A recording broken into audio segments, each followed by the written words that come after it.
What is going on, you guys? This is MurdersFPV here, and this is hands down probably the most requested video that I get asked to make regularly. So I'm finally going to go ahead and put this one out there for you guys. This is the build video with some tips and tricks that I use when I build the Quadmula Siren F3 split.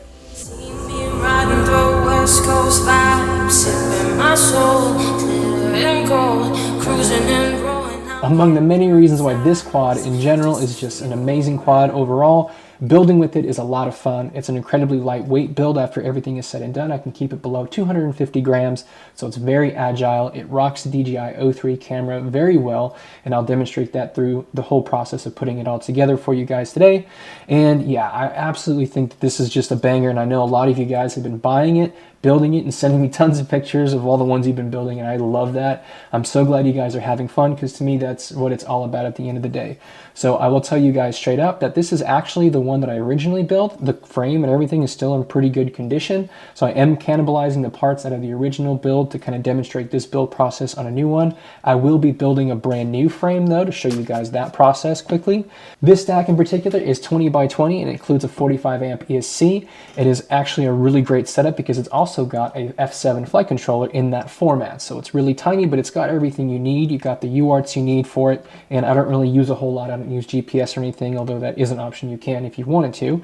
I'm going to continue using the T-Motor Pacer P1604 motors. These are the 6S version, 2080-50 kV, because that's what I prefer to fly this quad with, the packs that I use.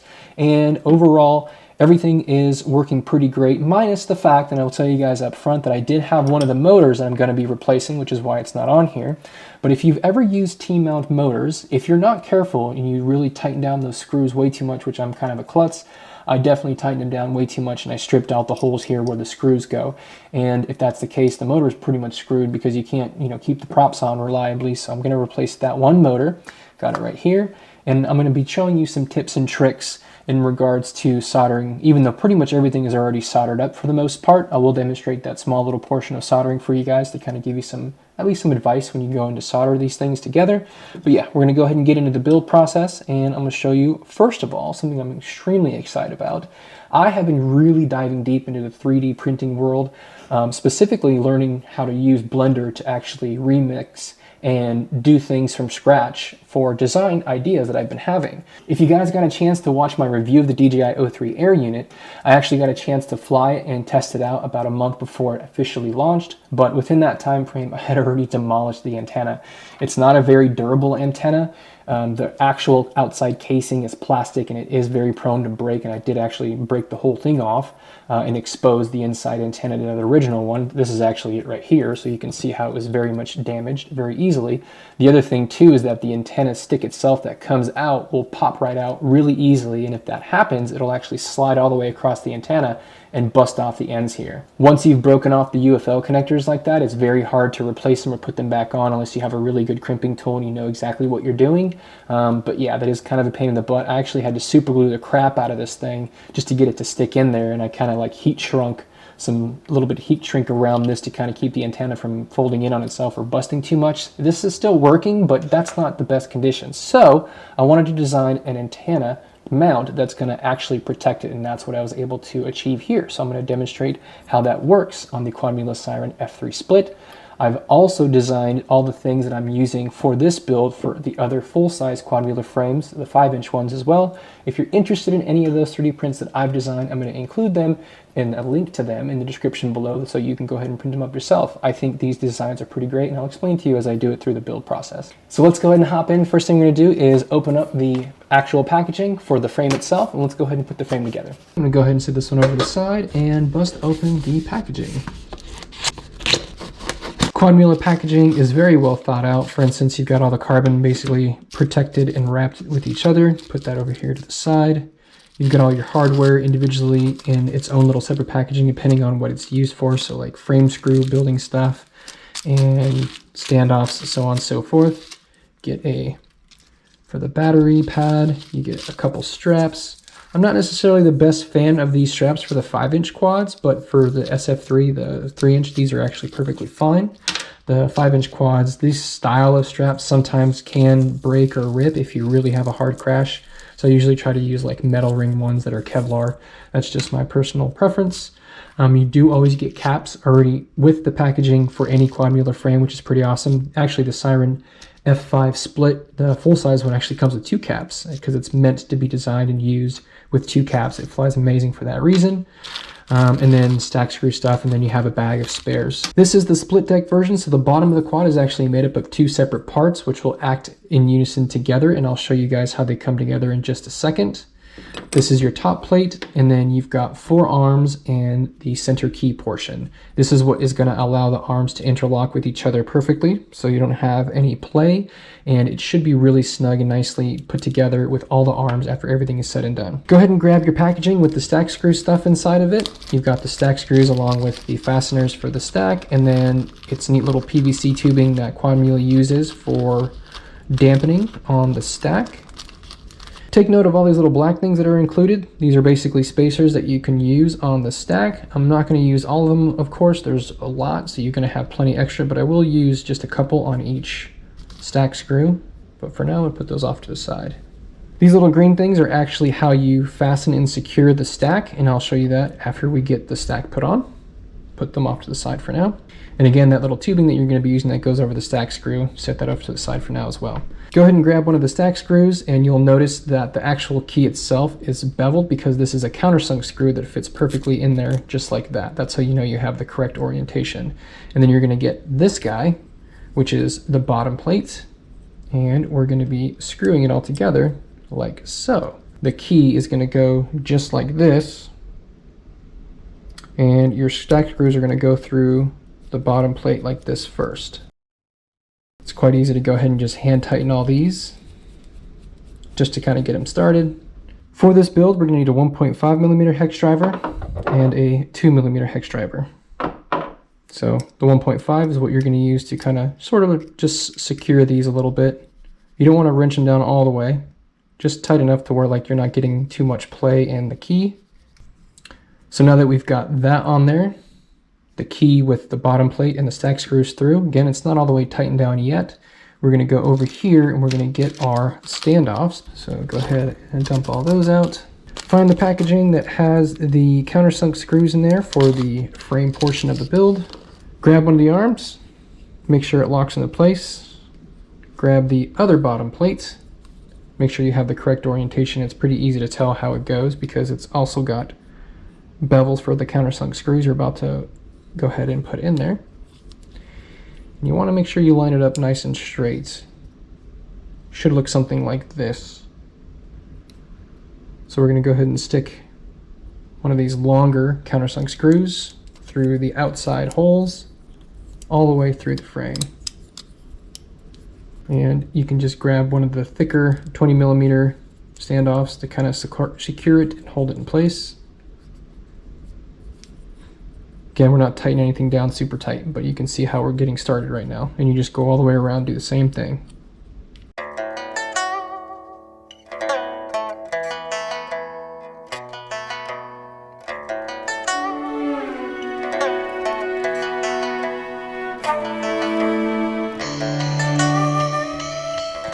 Okay, so now that we've got everything on the bottom side all put together correctly, now we can actually start to wrench everything down. So the beauty of this too that I really like about the design is you can actually get access to the stack screws right through the bottom part of the frame, which is pretty genius. So I'm going to go ahead and tighten those ones up first. It's going to tighten the key down. Get it nice and tight so it is very snug. Should be like a good solid like 3-finger hold turn. And good. Lastly, there's these shorter countersunk screws that are actually going to be going into each of these holes. And this is when you're going to grab a 2mm hex driver and go ahead and start tightening everything down as far as the arms are concerned.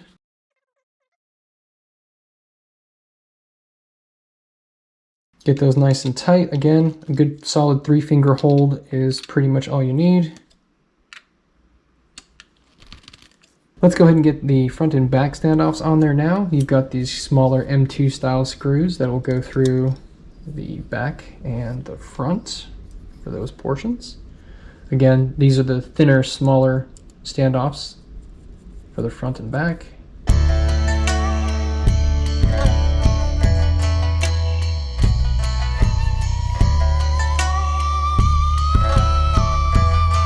Now I'm going to move on to the dampening tubes for this guy. I'm going to show you how I choose to install these. This is kind of through trial and error and having done it quite a few times. You go ahead and grab one of the standoffs and then you start the tubing on one of them. Just kind of get it on there, twist it, and it'll actually start to kind of screw itself in there. Now I don't put the tubing all the way down to the very bottom, because what I do is I grab one of these green fasteners and I use it as a bit of a guide to tell me roughly how much space I'm going to need to leave so that it can screw on all the way later on.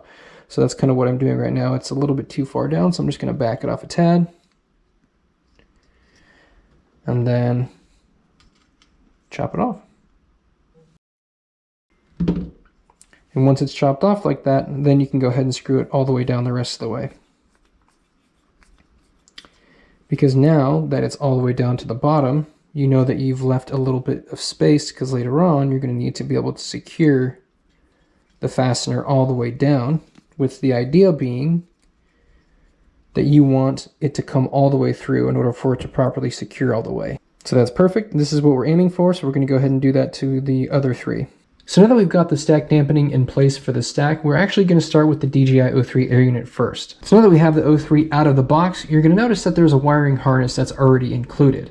Now, something I want to caution you guys about is that even though this connector does plug perfectly into the JST that is meant for the HD digital video systems on this flight controller, that doesn't mean that it's actually pinned correctly. If you look at this particular flight controller, it's nice that it's actually printed right on there what each of these pins are, and we can read it right off the flight controller right there. You've got 10 volts, you've got ground, T3, R3, ground, and R1. So I'm going to tell you right off the bat that 10 volts and ground are supposed to be for the red and the black wires, so those need to go over here. You've got T3 and R3. You're going to need to kind of get into the documentation for the O3 to verify which one is actually T3 and R3 here, because what you want is you want the T3 from the unit, the air unit, to go into the R3 of the flight controller, and then the R3 from here is going to go into the T3 of the flight controller. So you're going to want to use the documentation to verify that. And the last two here are ground and R1. That's going to be for this wire. This is the ground for the S bus, and this is the S bus, which is R1. So these need to be down here. So that's something you want to keep in mind anytime that you're plugging in an O3 air unit, or any digital video system for that matter, into any flight controller that is HD digital ready. Not all harnesses are made the same, and in this particular case, you would have to repin this. So the way that you're going to go about doing this is you're going to get like a small set of tweezers, which is what I use when I do this, and you're going to want to go underneath this little small plastic tab here and just kind of lightly pop it up. Once you get it enough clearance, you should be able to pull that wire right out. And you're going to save it. You don't want to cut that off because you're just going to repin everything. So let's go ahead and verify what these white and gray wires are. But if you had the air unit oriented this way, in accordance with the drawing, right, we know that it goes red, black, white, gray, brown, yellow, okay? And that's telling me that the white is the RX, and that it connects to the flight controller TX, and the gray connects to the TX on here, connects to the flight controller RX. So we're going to verify that that is actually true. So again, you're just going to go ahead and look at your connector, the way that it's already oriented, how it would go in the connector. And the white is R3. The gray is T3. So is that correct? White controls to TX. So nope, those are actually flipped as well. So we're going to have to remove all the pins. So now that you have all the pins removed from the JST connector, you're going to notice that it's now free floating. Just always keep in mind, think about the orientation of how it's actually plugging in the flight controller to make sure that you're right. So I always start with, I pick one side, and we're going to start with the 10 volts, which is the red wire. So I know that that's going to be the very top one if I'm holding the connector in this method. You don't really want to plug it in while it's connected to the flight controller that way, because sometimes it'll have a hard time connecting, so just keep it in mind. When you go to actually put the wire in the JST connector again, you're going to see that tab there, and this is again how it's oriented on our flight controller, so we know the red's going to go in the very top one. But there's like a little tab on top of that little end piece there that actually clips in. So we're going to go ahead and put it in just like that, make sure it's in the very top one, and it should be nice and snug. Something that I always do whenever I do pull them off, like I did earlier when I took them all out, is I kind of go back with my tweezers and I sort of flatten that down a little bit, so I know that once they're in place, they're going to be nice and snug. And you want to pull it just a tad. You don't want to pull it too hard, but just enough to make sure that it's not popping right back out. And then we just go down the line. Again, I'm just referencing the top of my flight controller, so I know the next one is going to be the black ground. You should hear like even a little audible snap there when it's in place, and just again give it a little bit of a tug. So the next one is going to be the white wire, and again the white wire is the RX, needs to go to the flight controller TX, and that is the next one in the line. So it's going to go right after the black in this JST connector. As you're doing this, just make sure that all the pins are, one right after the other in the right slot. It's very easy to kind of miss it and then put it in the wrong slot again, and then you have to pull it back out, and that's kind of a pain in the butt. So just try to do it right the first time. Gray one is next. That's going to go to flight controller RX. Next is the brown signal wire for if you're going to be using the DJI remote control too. I am not, but I do like to have it as an option. If you are not using it, you actually don't need these wires at all. You don't need the brown or the yellow. And then we got that yellow one in there, and again that's for the remote control too, if you're planning on using that DJI remote control.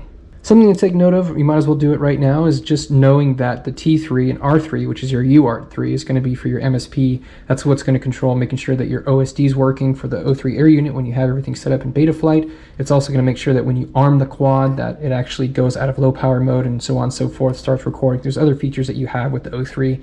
You want to make sure that those are correct, and you're referencing it. You know now that it's going to be UART3 when you set that up later on. If you do plan on using the DJI remote control, you know that it's going to be on R1 based off what the flight controller says right here for the S bus. It just so happens on this flight controller, you're actually using that same UART1 if you happen to be using a different receiver, which is what I'm using. I'm using Tracer, and I have it soldered to R1T1, 5 volts and ground for that. So yeah, that's how mine's set up. I'm not going to be using the DJI remote control 2 now, but I have the option if I want to later on. So now that we have the O3 air unit correctly pinned for the wiring harness to work with our particular flight controller that we're using, the next thing I'm going to do is actually talking about how I mount it to the drone, to the actual frame itself. So first things first, we're going to need to actually remove the antenna. I'm going to need to make sure I have it set up correctly with the antenna mount that I'm choosing to use. Again, I try to keep it as close to the body as possible, and you can see that this is an extremely long antenna, so I'm going to show you how I do that. You're going to want to get yourself a nice small Phillips head screwdriver to actually remove this portion that's holding the antenna UFLs down in place. It's kind of annoying that of all the things, they decided to use a Phillips screwdriver for this instead of like a 1.5 millimeter hex screw of some kind. And that piece came right off. When you go ahead and you remove these, you want to be super careful, and oftentimes I'll actually use my handy dandy tweezers to kind of get down in there and sort of lift it evenly, nice and steady. Just kind of wiggle it a little bit side to side, not too much. And you don't want to pinch it too hard. You want to be careful not to try to pull it by the cable, because you could very well pull it right out of the UFL connector altogether, and then you're kind of hosed. So just be super cautious. So that we have the antenna removed, we're going to go ahead and put it in the antenna mount that I've designed. The hole is pretty much just big enough for one UFL connector at a time. So I stick in one at a time. Once one gets through, I hold it on one end, then I stick through the other, and it comes through the other side. And then it's perfectly sized for the actual plastic portion of the antenna. Here though, it's going to be a little bit of a snug fit, because if you've noticed, the antenna itself is kind of sort of made like this weird oblong shape where the top of it's a little bit thinner than the base part. That's why I had to design it this way, but you can kind of just sort of shove it down, get past that first portion, and get all the way down in there. Now I will tell you guys, once it's in there, so that ain't coming out. So as you can see, the mount fits the antenna perfectly. The issue that we're going to be left with though is that this portion is a little bit too long, so we're going to need to kind of chop that down a little bit so that it fits on the actual frame. So what I do is take some snips, and I very carefully, making sure that I'm not going to mess up the actual antenna cables themselves, just sort of clip it down one side. Slowly, making sure that you're not getting the antennas again. It's really important you don't chop those up. Once I kind of make a little bit of headway, I actually do it on the opposite side, just like so.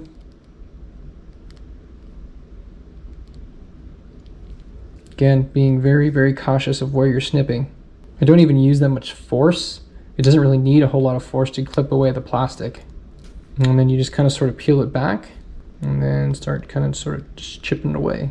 And you repeat that all the way till you get to where you want to be.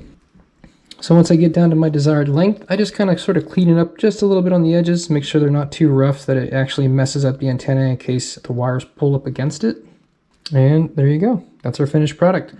We got the antenna in place. We've got just enough snipped off so that we can make sure it's going to fit perfectly on the actual frame. So the actual installation of the air unit itself is going to utilize this piece of hardware that you get with Quadmula frames if you order any of them with the O3 as the VTX option. It comes with this screw already, but if you do happen to need to get one of these, you can find them online or order them possibly at like a local hardware store.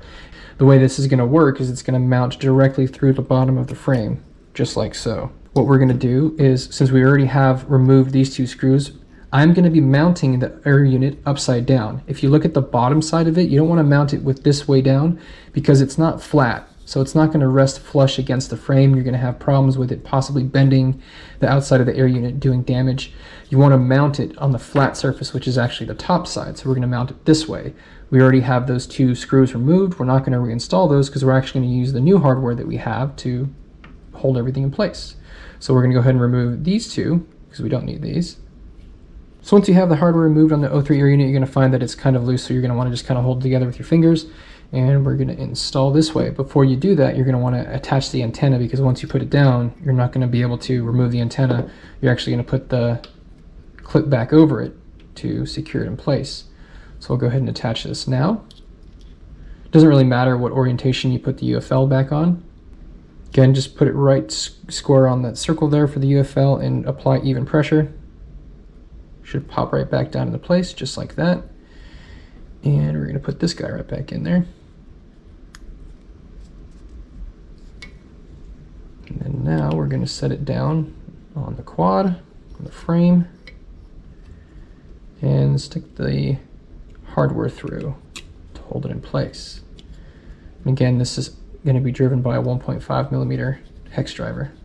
Just kind of wiggle that screw around until you kind of get it to fall into place. Don't want to tighten it down all the way just yet because you're going to be sticking the other ones in first. Once you have all four in, just kind of give it a nice little tight down again with just a 3-finger squeeze. You don't got to go ham on it. You don't want to strip it out or anything. And that, again, is one of the beauty of the way that Quadmula's designed their frames to actually mount that perfectly. And this is the best method that I've seen so far. It allows for perfect cooling. It's nice and solid. It ain't going anywhere. I've not once had any issues in any of the crashes I've had on any of my Quadmula frames with the O3 being mounted this way. Next, we're going to move on to the camera. So let's go ahead and remove the existing screws that come with the O3. Again, if you order the O3 option, you're going to get these really nice little TPU camera plates. And the way that this is designed with anything that Quadmula does that sticks TPU involved or anything like that, they always have these really neat little spacers that use a countersunk screw to kind of hold it in place really securely. I orient the camera plate in this method. You'll have the little cutout towards the back. That's going to push the camera as far forward as you want it to kind of avoid any standoffs or anything like that in view. And just tighten that down. We're not going to go too ham on that just yet, so just kind of get it nice and snug so it's not going anywhere. Do the same to the other side.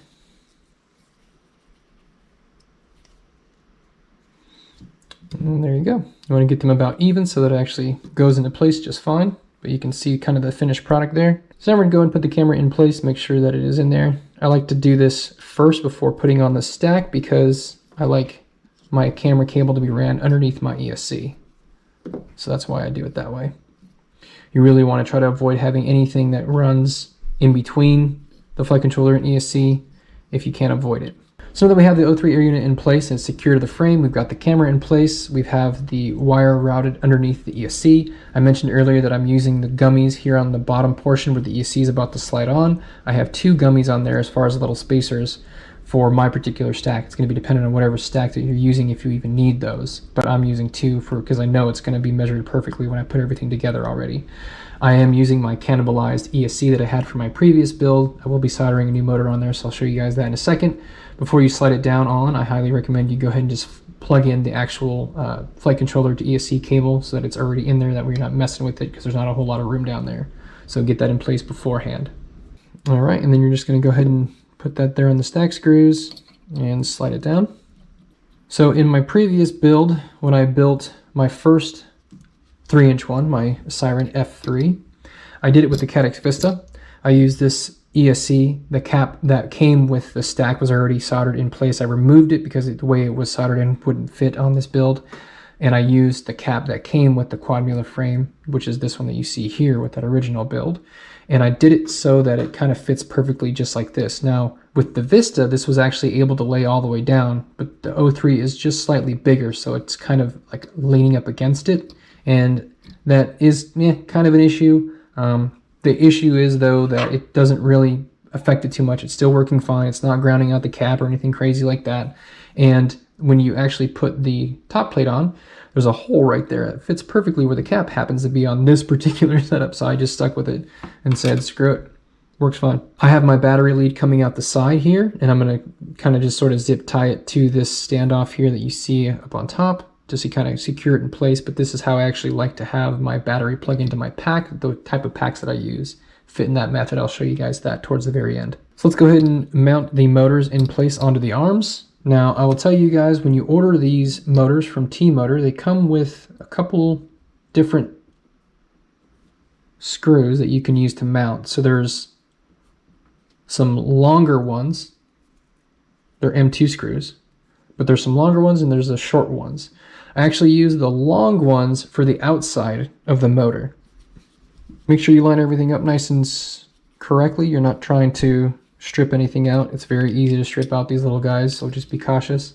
Again, the outside uses the longer ones, and you don't want to tighten anything down all the way just yet because you're kind of still making sure that everything fits correctly on the arm. The shorter ones are going to be for the front, and the reason why is because that's where it's most likely to actually touch the motor windings. So I'm using the short one that barely fits through. That's just how I choose to do it. You can use the short ones all the way around for all four if you want. That's on you. And then when you go to tighten them all down, make sure you're not wrenching it down too hard because you can very easily strip out the little base of the motor there. Again, the little 3-finger rule, pretty solid. So let's go ahead and open up the packaging for the new motor we're going to be installing.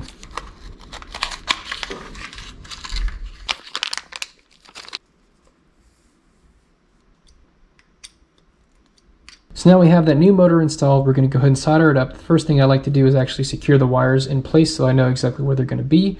So I know where I'm going to need to snip the wire when I go ahead and solder it up.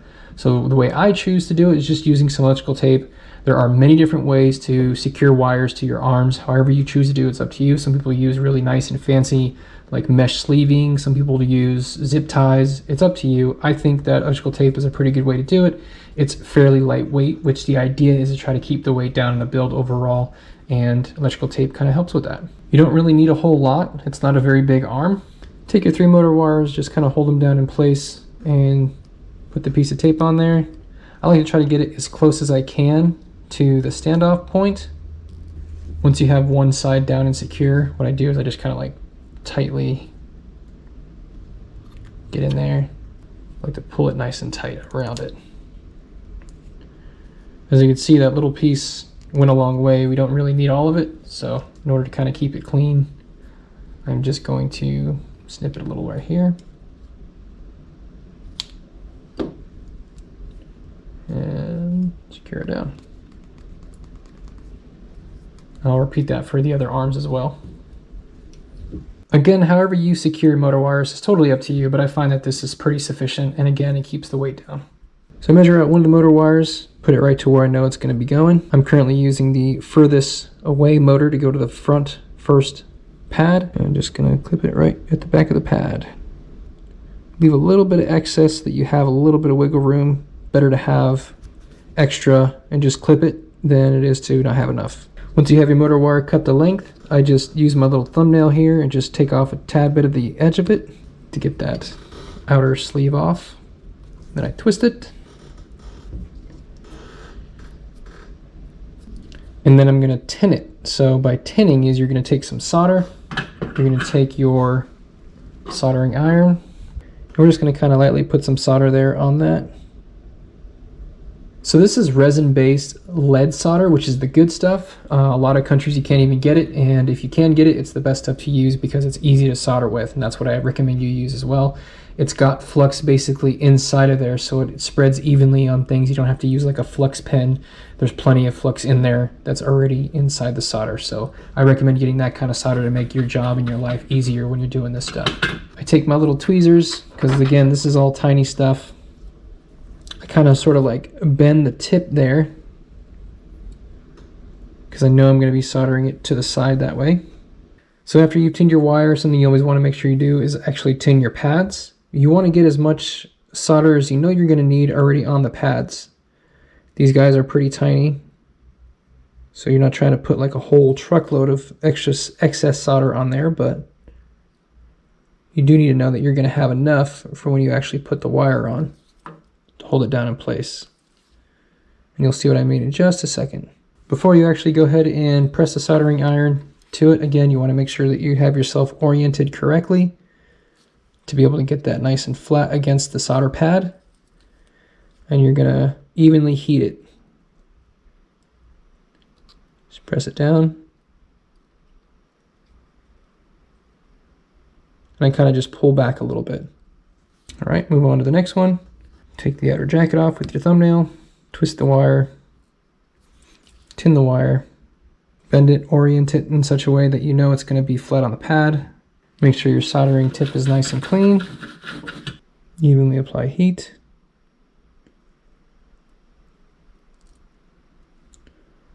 And again, just kind of pull off a little bit and you kind of get any little extra solder off there that you don't need. And once it's in place, I kind of sort of just like manage the wire underneath the ESC so that it's kind of below it. There you go. Nice and clean and fresh. These ones are a little dull. They kind of get a little dull over time. You don't want it to look dull when you first solder, because then something's not right. You kind of probably have either bad solder or something to that effect. They should be nice and shiny when you very first do them, just like this. Even on the pads, you don't want them overlapping or anything arcing across. So make sure that your stuff's really nice and clean like that. Some other tips involved with soldering is you want to make sure you actually have like a good quality soldering iron. If your soldering iron does not get hot enough, it really sucks and it doesn't do a good job of soldering. If you're not using resin-based solder, you're going to want to have flux in general, or using lead-based solder, you're going to want to use a lot of flux to kind of make that stuff work. But again, my recommendation is you use resin-based solder with lead in it. Just works really great. As you can see, very simple, easy to do. So now we're ready to go ahead and install the flight controller. Before I do that, I went ahead and zip tied the battery cable here to the standoff so it's nice and secure. I also went ahead and double-sided sticky taped the receiver down to where I want it at. I just put the flight controller on there and stuck it down. I already had my receiver pre-soldered to this flight controller because it came off my previous build, so it was already the perfect length. If not, I would just pop the flight controller down, put the receiver where I wanted after I went ahead and attached the antennas. Again, this is tracer, so I've got diversity, I've got two. And then I like to heat shrink my receivers like this. If you ever do have to rebind, it's kind of a pain in the butt, but I know where the bind button is. I'm used to it by now. I just kind of press it, you know, right there. And yeah, you will go ahead and solder it up once you have it in place. Just kind of measure out your wires. I leave a little bit of excess, and then like I just did with this case, I just go ahead and twist it so there's, you know, no extra play in it. You really want to try to minimize how much extra length there is in the wires between things, but you don't want it too tight because you don't want anything breaking in an event of like a crash or something. I use these spacers between the ESC and the flight controller. These actually come with T-motor stacks. I like these because they're hard plastic. And if you have something really nice and stiff between your ESC and your flight controller, I find that that works out the best for the tuning process with BMI 270 gyros. And yeah, I like to get something nice and stiff in between there. You can use gummies. It's totally up to you or however your stack comes, but I like doing this method. So now that I got the spacers down in place, a couple of things before we go ahead and attach the flight controller. This particular flight controller is super tiny in the way that it lays. They try to save a lot of space on it because there's not a whole lot of room. They actually have the JST connector for the HD system here on the side. Normally that would run out the back on most flight controllers, but it's here off to the side, so that means I'm going to run this cable harness underneath all this and underneath the flight controller. So just between the flight controller, kind of wrap around that standoff there and plug it in on the other side here, like so. And so let's go ahead and do that before we shove it down. To remove any excess length that you have in wires between things like the wiring harnesses like this, you can go ahead and just kind of twist them up.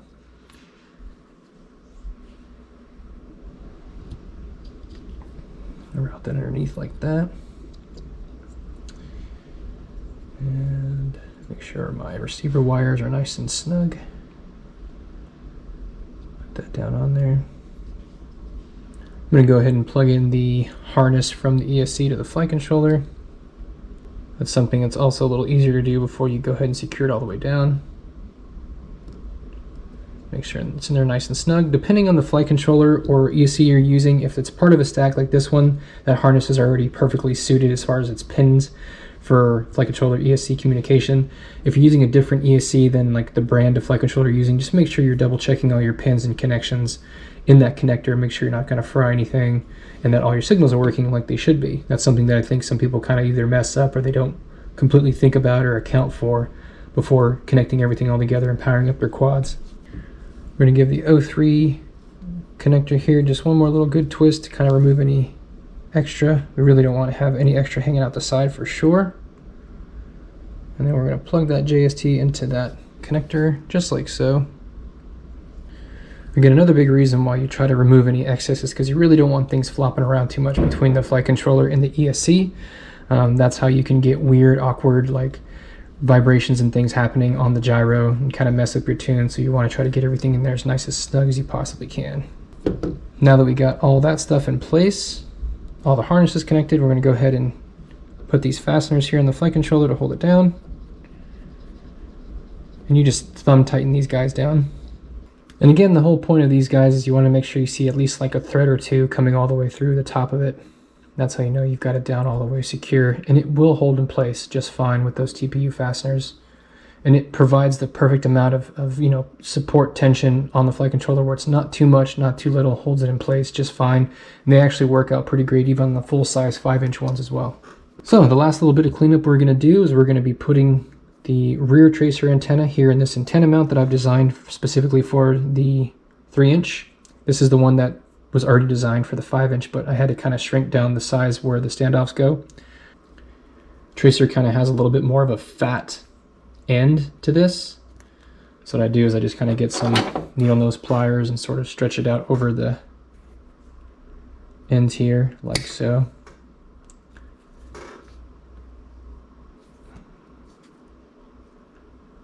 A lot of the other like 2.4 gigahertz antennas are a lot thinner, so they fit in this a little bit easier. You can get tracer to fit in there just fine, just like that. Your antenna's kind of got a little bit bent out of whack likely, like mine did, but you can just sort of bend them back a little bit. The Tracer Immortal T antenna is actually very, very durable, which is another reason why I prefer Tracer over Crossfire. Having that big bulky antenna on like a 5-inch, I just never had luck with it. I always just destroyed the antennas too quickly, so I like Tracer for that reason as well. So as far as the cable management goes for the 03 system, I'm going to kind of route these cables like this with the antenna mount in between them so that it sits down like that. Now we can go ahead and sort of route these excess wires here for the 03. What I do is I just kind of let it sort of loop over the top of the 03 air unit like this. And just put that down there.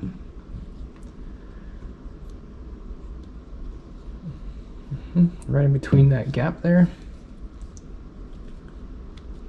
So for the side tracer antenna here, I like to kind of route it here off to the side using this antenna mount that I found online that I kind of remixed. It was part of like a bigger thing that kind of went in the back, but I chopped off the excess and just used this portion for the side mount for this type of antenna. We're going to install it this way.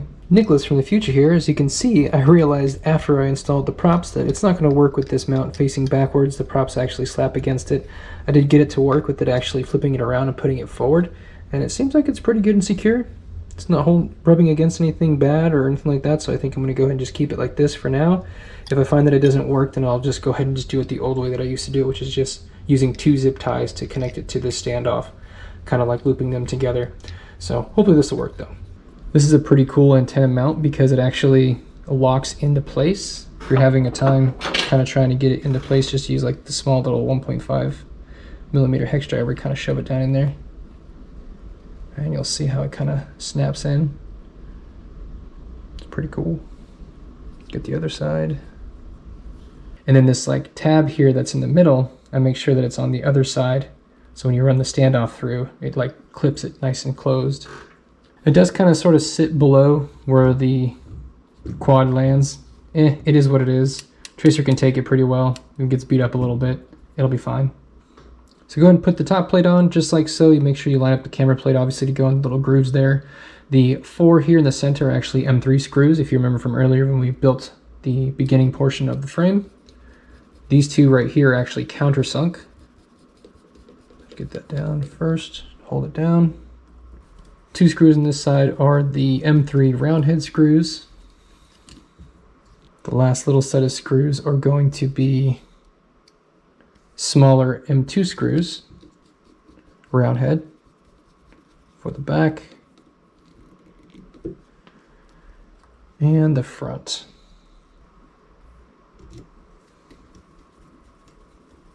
This battery pad works pretty great. It is very lightweight. Again, with the focus being on lightweight, I'm just going to go ahead and use this battery pad. I would normally probably use like Grip, but I find that I don't really need it with this SF3. The battery tends to be in place just fine, and I even actually only use just 1 battery strap in the center and it works just fine. So for the battery strap, I just use the one that comes with it.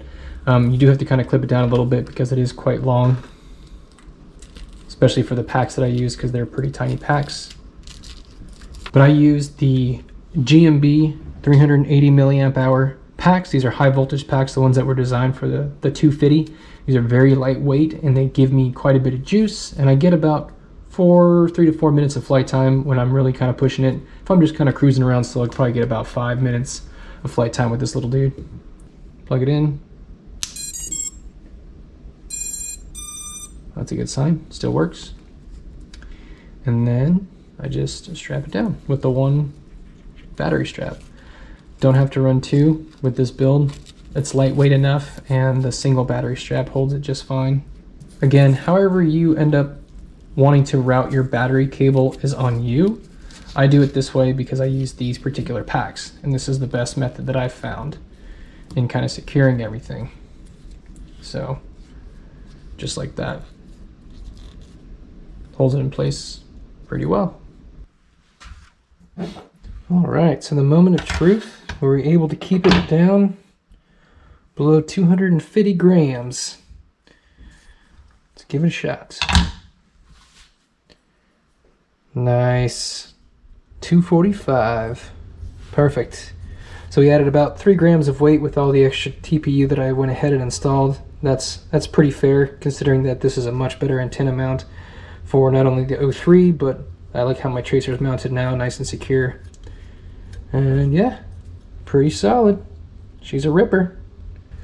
So there are some additional options that you can order with the 3-inch as well as any of one of Quadmula's frames as far as some extra TPU things you can get. But there are even small little arm guards that you can get for this little guy. Go on just like that, and it uses the same little spacer design idea that you see on the larger frames, like so. I absolutely love this because it's a way that you can actually mount the motors and everything that gets mounted through TPU super securely. So I like that. I don't find that I really need these for the 3-inch, and I just kind of opt to not use them at all with it. And if I did, it would add a lot of additional weight that would probably push it over 250 grams by a little bit. Again, I've been flying this just like this for a while now and haven't had any issues. As you can see, this is the other frame. You do kind of have a more likelihood of kind of chipping away a little bit of the arms, you know, on landings and impacts and stuff, but meh, they stuck in there pretty solid. Pick yourself up just a couple extra arms. They're pretty cheap. I think it's a good idea anyway, just because it's a super lightweight quad, and if you do happen to take a big enough crash, you're probably going to snap one of these little arms off. But overall, these quads are very durable, and again, because they're so light, it really helps out with the inertial force not being too heavy, too hot. Doesn't smack anything, and just snap in half. In case you didn't know, you can always go over to Quadmula's website and pick up any of their 3D print files that they've already created for the community to use. Just go to their website, scroll all the way down to the bottom. You should see the 3D files. Click the link. This will bring you to their page where they've got everything that you can go ahead and download So click here at the top for 3D models, and then you can see the different models that they have available with 3D prints that they've got for each version. And just click here on files and scroll down. You'll be able to see all the different things that you can use for that particular model. So that's it for the build video for the Quadmula Siren F3 split. This quad is an absolute little ripper. I love it. I'm excited to go out and fly it again now that I got everything put back together. I will include, again, all the TPU designs that I've created for Quadmula frames are going to be in a Google Doc below in the description if you want to go ahead and get into those and use those. I will also include my CLI dumps for my quads. Just be super cautious with those because my drones are pretty much tuned where they need to be to fly really, really well. Pretty much right on the cusp to where like too much more, you probably try to arm and take off crazy. So if your builds aren't super clean like mine, you might have issues with those CLI dumps. Just be cautious, of course, when you go to arm. That's all I'm saying. Outside of that, if you're interested in the TPU designs I've created, this particular mount is like phenomenal for the session for the Quadmula Siren F5 split, or just the Quadmula Siren F5. If you're not using the split version, it'll work just fine on there. This one does not fit on the Quadmula Siren F5 mini or mini split yet. I'm actually working on the mount for that, and again, I'll just add it to my Google stock and have it there for you guys to access whenever you like. The O3 antenna mount that works for the 5-inch frames works for both, so if you want to use it on the Quadmula Siren F5, it'll work just fine. It also works on the mini, so if you want to use it on the mini, you can go ahead and do that as well. Super excited about this build in particular because this is actually running my KISS Ultra on this build. I primarily do prefer Betaflight, but I do really much enjoy flying the KISS Ultra, and it's the first time flying it on Quadmula, so I'm excited to go out and actually rip this tomorrow. Of course, I've test flown it and it flies amazing, so I'm looking forward to having a good session tomorrow for the first time in a while. And yeah, that's going to be a lot of fun. If you guys are going to be at the Barbecue Bando in March, I'm going to be there, so I'm really excited to meet up with you guys if you are out there to do some flying. And of course, I'm going to Rotor Riot Rampage again this year in May. Hopefully I'll see you guys there. And with that, you guys have a wonderful day. Happy flying.